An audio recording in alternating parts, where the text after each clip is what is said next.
আসসালামু আলাইকুম। আজকে আমি আপনাদেরকে দেখাবো বরিশাল জেলার হিজলা উপজেলার একটি ঐতিহাসিক স্থাপনা, যেটা আমরা বর্দাবাড়ির মঠ বা বর্দাকান্ত মঠ নামে আমরা চিনি। হ্যাঁ, অথবা অনেকে বলে বর্দাবাবুর মঠ। এটা হচ্ছে সেই বিখ্যাত বর্দাকান্ত মঠ। এটা মূলত 1899 সালে এটা তৈরি করা হয়েছে। জমিদার বরদাকান্ত মিত্র তার বাবা ও তার মায়ের স্মৃতিতে এটা মূলত এটা করা হয়েছিল।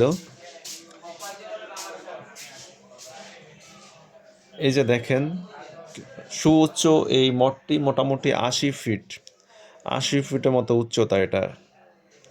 এটার অবস্থান হয়েছে হিজলা উপজেলা, বরিশাল জেলার হিজলা উপজেলা, হ্যাঁ, গুয়াবাড়ি ইউনিয়নের কোটালিয়া গ্রাম, কাউরিয়া বাজারের সাথেই এটা মূলত।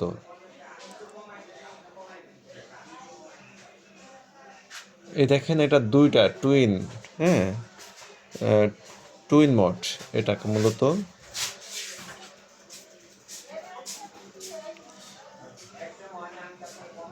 এই যে দেখেন ভিতরের অবস্থাটা।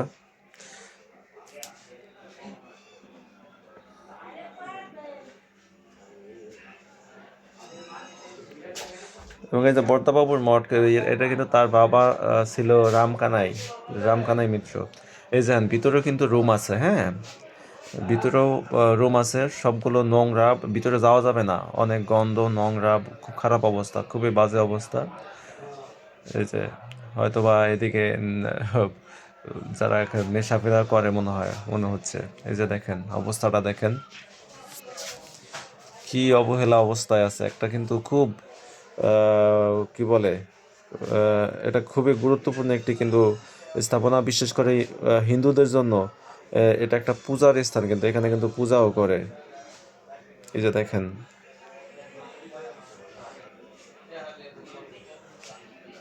আর আরেকটা বিশেষ কথা বলা হয় না, এই যে দেখেন সিঁড়িগুলো, এই সিঁড়িগুলো কিন্তু 21টা সিঁড়ি আছে এখানে।